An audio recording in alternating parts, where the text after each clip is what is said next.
Yeah, I just want to give a big shout out to Ray, Tyler, and Travis. If you guys don't know, Ray, Tyler, myself, we used to host RWA and DePIN spaces together when nobody even cared. I don't even think DePIN was a name yet; it was still called Tippin.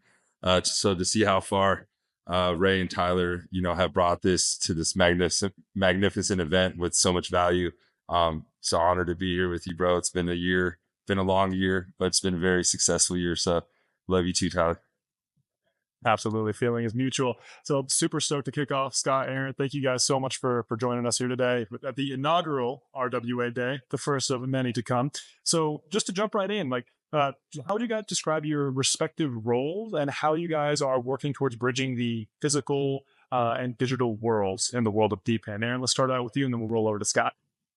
Sure. So, by way of introduction, my name is Aaron Goldblum. I'm a product manager at Mara, formerly known as Marathon Digital Holdings.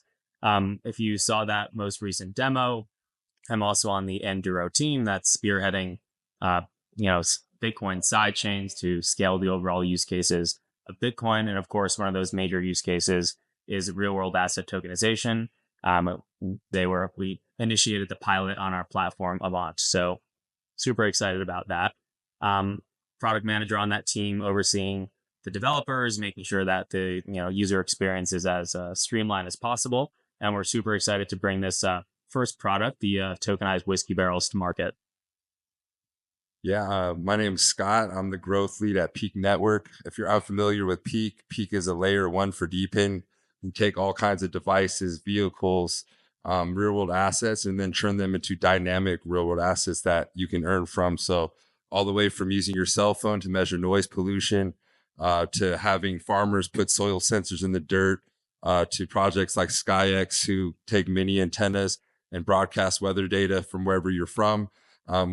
To EV stations and solar turbines, and fractionalizing the ownership of these things, obviously bringing more access and liquidity to not only IoT devices, but the machine economy. And basically, that's why I'm here to speak on machine to machine and the machine economy of the RWA / real world applications. Absolutely. And these are two very powerful propositions. Some of my family members still, after all these years, have no idea what I do. They know I work with technology and that's about it. But they know of Bitcoin, to Aaron's point, of course, to Scott's point, they know of machines. So a question for Scott. Peaq is pioneering DePINs, the decentralized physical infrastructure network. So how are you guys building and enabling real world assets such as vehicles, machines? I'm assuming eventually we'll get some toasters on there. Should be pretty interesting. But how do you guys tokenize that and make those liquid on chain? What difference does that make? Yeah, so I mean, I guess the low hanging stuff would be IoT devices that are already in your house. So I'm from Silicon Valley. If you're familiar, California homes must be smart homes, any new build by 2030. So think of something like your smart washing machine. We just turn it on and off. We don't really care. First world problems. But imagine now your washing machine washing at the lowest peak times. So one, saving you money, but then also storing your power into something like Star Power, where you have a virtual power plant through an outlet, where now that extra power and energy can be sold at a discounted price to some, a bigger company or an enterprise. A bigger vision would be the current EV stations, right? We're seeing company after company, especially in Silicon Valley, go out of business. Think about the owner of these now can tokenize 25% of that, and instantly get liquidity, but then also not have to worry about fixing it anymore. Now there's, this whole other crowdsourced amount of people that are going to figure out, okay, dang, someone drove away with the Tesla cord to get the copper out of it. Now we can fix that, through the tokenization. So yeah, whether it's the washing machine in your house to a solar turbine, again, an EV station, things that a regular person wouldn't think, how are you going to buy a solar turbine? Now you could crowdsource this or go to somebody that has already built one. And another thing would be, you're seeing a lot of robotics now. So whether that's, if you were a token 2049, every corner there was an orange juice machine, owned by one company, that was automatic. Also, if you're native to Vegas, you see how many robotic bartenders are coming. And for me, I don't want the top 1% or the Googles or no diss to OpenAI. I love a lot of people that work there, but I don't want the same companies owning all these machines. I'd rather it be, me and you, Tyler. Now we own a coffee arm at the Santa Clara Convention Center. So yeah, just I'm really big on the machine economy and having the regular people be able to democratize these robotics.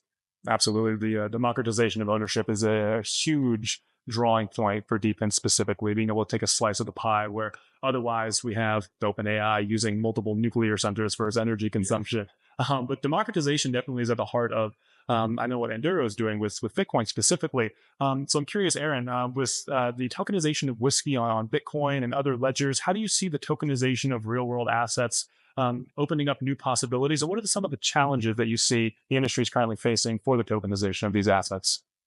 Yeah, I think that's a good question. And I'll just take a step back because I've been hearing these anecdotes. And when I was invited onto this panel, I wanted to share this, right? So in a not so distant future, we have AI powered homes, cars, thermostats, right? Everything in between is powered by AI. These machines, if you will, they're going to need an incentive mechanism. They want to get paid, right? They need to buy energy from the grid. They need to buy compute from the grid, and in reverse to that, right? They need to sell energy back to the grid when they need to stabilize and when they don't actually need it, right? This is very similar to what Bitcoin mining actually does in its current state. We have a very large strategy team that says if we have this, many data centers, this many miners, on average, although Bitcoin mining is random, on average, we will get this amount of Bitcoin a day, this amount of Bitcoin, a month or a year. In other words, Bitcoin is one of the first, or really the first use case for real world asset tokenization. It's tokenizing energy in its most true sense, right? It's proof of work. You're taking that energy, converting it to economic value.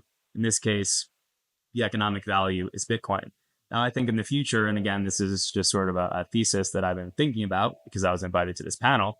In the future, AIs will be extremely efficient in deciding, okay, I have this amount of energy, and this amount of energy is equal to this amount of economic activity, or this amount of Bitcoin, if you will. Maybe it's Bitcoin, maybe it's not Bitcoin. And I think that's how these systems, right? Anything from your Tesla to your cars to your thermostats are going to be able to provide real value back to the economy, and in turn obtain that value from one another without much human interference in a decentralized manner, much like Bitcoin mining is today. I'm not sure if that answered your question, but just wanted to share that anecdote. As a student of history, I think that's a phenomenally insightful thesis. I mean, from the Spanish real to the French franc and now the US dollar, all of this is denominated as the world reserve currency at the time through power, military power, but seeing true actual energy, that type of power, denominating a unit of account that could become a very serious contender for a reserve currency of sorts due to its agnostic state. Energy lives pretty much anywhere you can create it. Scott's point about solar panels, that makes it even more accessible. That's a very insightful and powerful future because it means it's more fungible or accessible, you could say. So I'm curious, both of your projects ultimately are multi-chain. They connect to different blockchain networks. So out of curiosity, how important do you see it that these assets are liquid and accessible across multiple chains, for example? Do you think that maybe one will win out in the end, or do you see its interoperability as a core part of the thesis? Everyone in here's from RWA and DePIN, so you guys and gals all understand. Our parents or regular people don't care what chain this is on. Does it make it faster? Does it make it more accessible? Does it make their life easier? I'm half Japanese, and I always experiment on my Japanese mother. Like, she doesn't care if it's on Solana. She doesn't care if it's on Peaq. She doesn't care if it's on Polygon. So for us at Peaq, yeah, we're a layer one for DePIN, but that doesn't mean we can't work with other chains. So for example, we're integrated with Layer Zero. We integrated with Wormhole. We were just accepted in the MasterCard Start Path program for on and off ramping fiat and using their licenses and rails. So for us, it's one big family. How can we grow this pie? Yeah, I always say this funny saying now, the rising tide lifts the DePIN marina. But if we start bottlenecking liquidity, we've already seen this with the infinite amount of L2s, no diss on, the next new one. But after the airdrop, what happens? We already know where this yellow brick road goes. So for us, it's like, how can we open up to liquidity on base, Polygon. Like for us, it's one big family, especially for DePIN, because it's a niche of a niche, So if we're going to start going, oh, I don't see what you do on IoTex, I don't see what you do on Peaq. It's not like there's new users for every device. And same thing with RWAs. A lot of us, started with the Pokemon cards, on Courtyard, and then we kind of moved on and on and on. And then you got, shout out to Plume, what they're doing. It needs to be for everybody. And if we make bottlenecks or DePIN islands is what I call it in DePIN, we're going to get the same results. So for me, it's, how can we grow the pie together, and how can we lift the tide of the DePIN / real world application arena?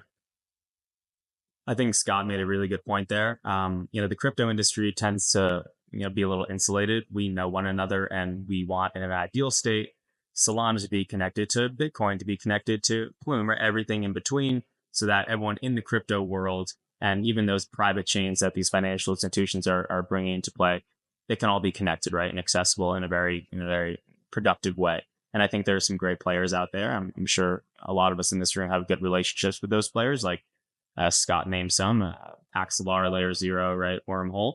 But more so, we have to think about the application level itself. We need to make it incredibly intuitive, right? We need Scott's mom, we need my grandma to be like, this is a crypto application that I don't even know crypto's involved, that I can easily access it, right? It's interoperable with the financial institution that I'm used to working with.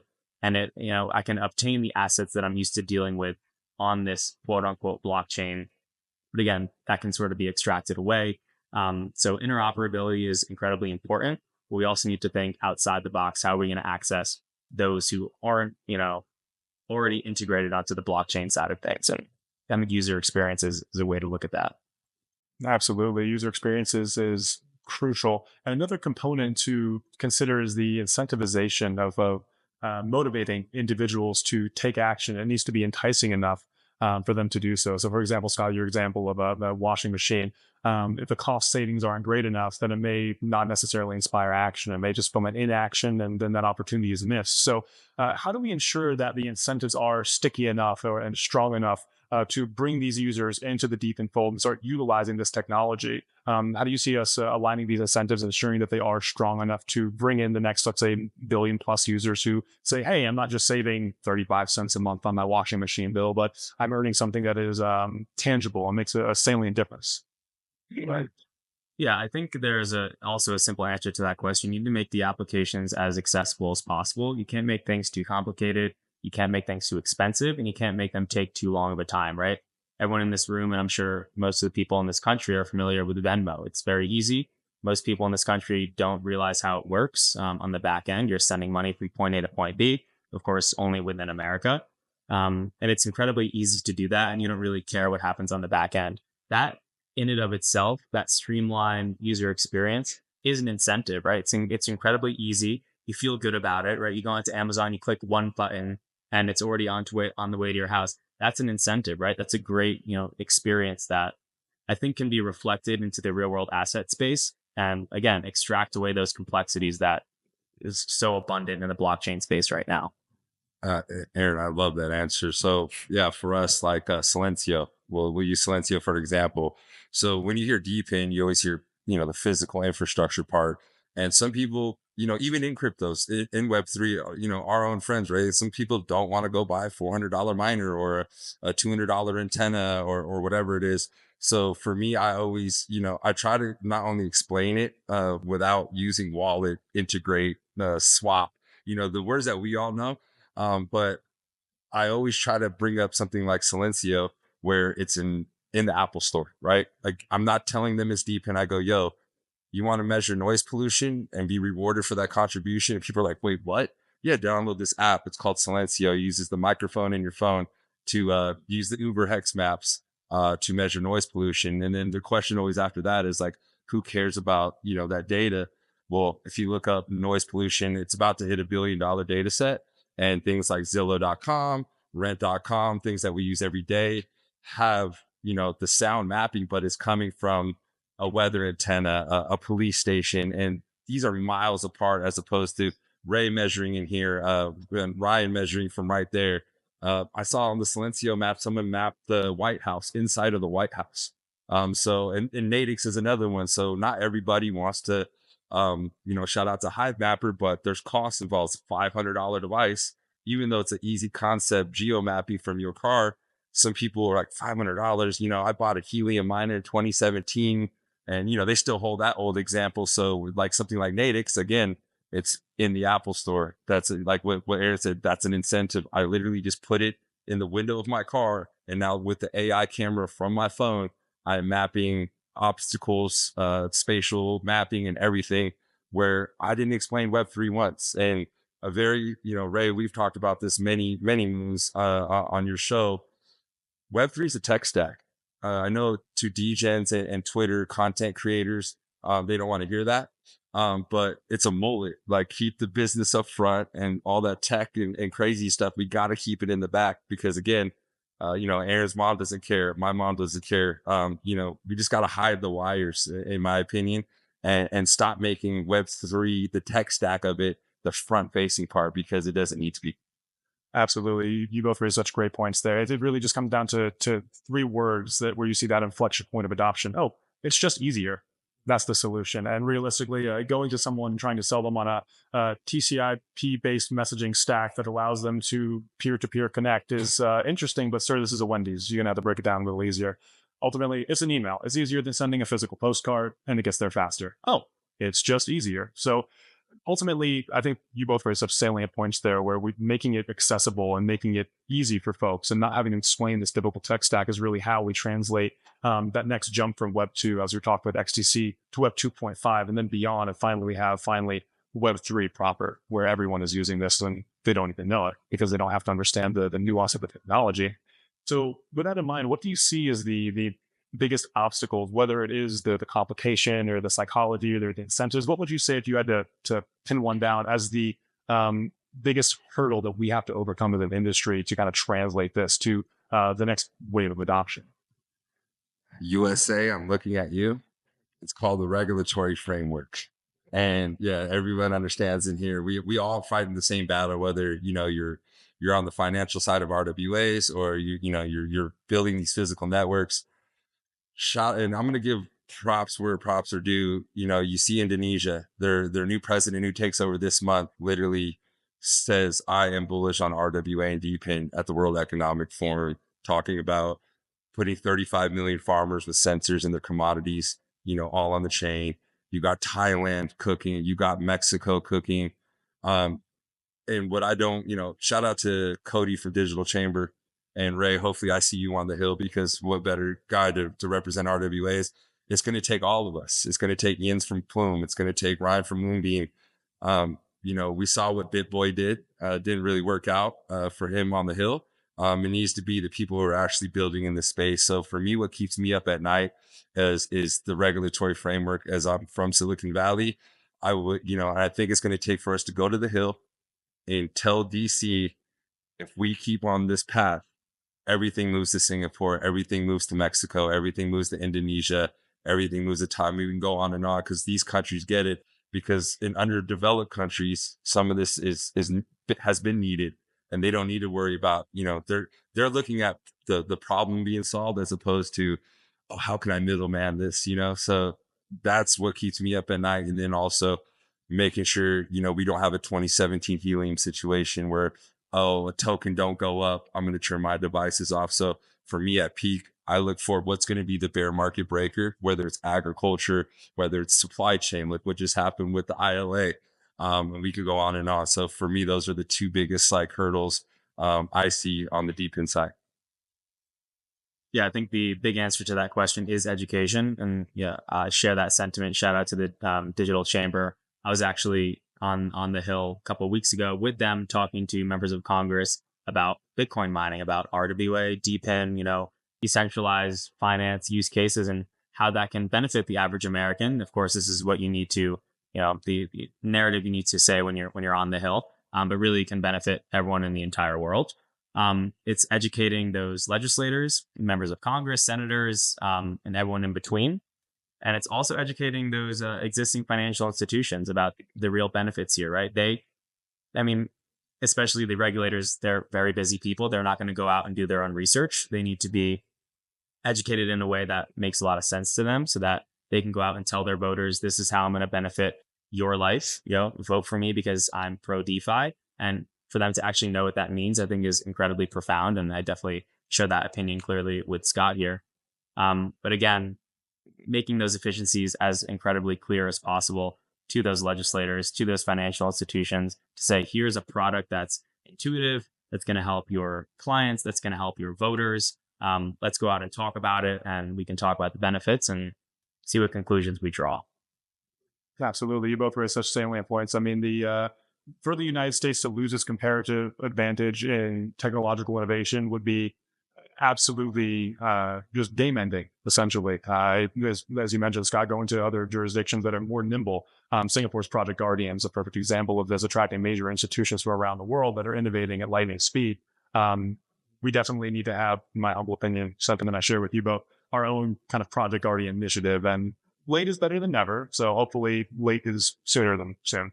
And ultimately, with the machine economy and tokenized economy both evolving from whiskey on Bitcoin to the ability to have a Hive Mapper device and basically be my own Google Maps and receive tokens for it. Opining a bit here, what do you each respectively see as the next kind of big innovation for DePIN and tokenized assets? The next thing that could potentially inspire millions of people to say, oh, that is really cool. I'm interested in that. Again, just curious about your opinions there since you guys are so close to the fire. Yeah, sure. So to speak on the RWA side of things, I think piloting is an incredibly important thing. I'm a product manager at Mara, so pilots, are my middle name. Showing the market how it, improves the liquidity access to the issuers, how it improves the cost side of things for the investors, and ultimately bringing those opportunities to asset managers so they can talk about it with their clients so that we have real cold hard data to show and say, yeah, we did this for X amount of $1 million, and now we're doing it with, tens of millions of dollars with this next issuance. And this is the data that we have to show, as opposed to sort of fluffing it up and saying, this is what can be done. Let's actually show the market this is what has been done. And these are the benefits that it's provided to the market, broadly speaking, to the asset managers, to the investors, and to the issuers, and of course, everyone in between, and done so in a compliant way. And I think that's when we'll really start to see some cool stuff be tokenized, and investors getting some major returns in a way that they've never really seen before. Yeah, and I guess I'll be a little. I guess I'll get sector specific. I'm really excited. Well, we mentioned supply chain earlier, both for RWA and DePIN, things like Healy Labs.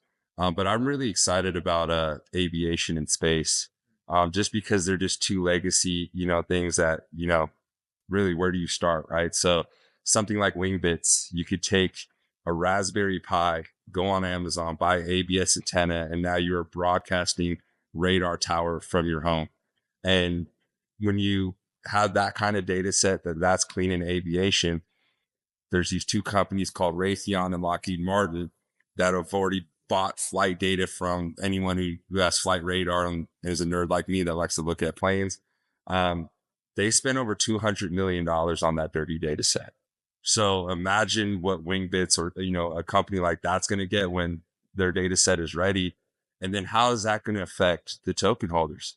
Like imagine, one data set gets sold for, multiple hundreds of millions of dollars. What if, obviously it's going to be up to the founders what they do with it, but, does that sprinkle down, to the user? So I'm really excited about also everybody in this room who comes from these sectors.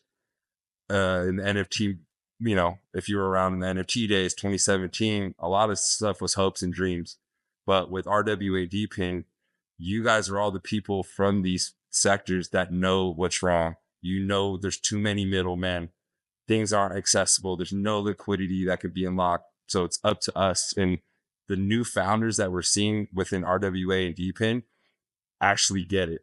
They come from these problems, and who better to solve these problems from these sectors than somebody from aviation, somebody from aerospace, somebody from supply chain. And that's what you're starting to see now. So super excited for all of that. No, absolutely. These are such great points. I mean, Eric, to your point, the putting things on Bitcoin, tokenizing whiskey, for example, and then, showing and experiencing rather than just telling, great example with Zonix working with Oxbridge, really opening up and democratizing access to an entire sector that previously was inaccessible to most investors. And Scott, to your point, I mean, I'm a bit of a flight nerd myself, so like definitely shout out to that. And just democratizing access to the example, flights and companies that are doing that. Additionally, like what XTC is doing for trade finance, we're at a very powerful inflection point. And so it's very exciting with this conversation here. And again, it's such a pleasure to have these kind of conversations. Is there's no shortage of optionality available to bring the next billion plus users in, because ultimately, to your point, Scott, the solutions that are being pioneered by the founders in this cycle at this stage are really by individuals who are as close to the fire as possible. They see that salient problem and are solving it. So thank you both so much for your contribution to RWA, DePIN, and really the future of finance. So thank you all so much. Thank you so much, Ray. Thank you, Ray. Thanks, guys.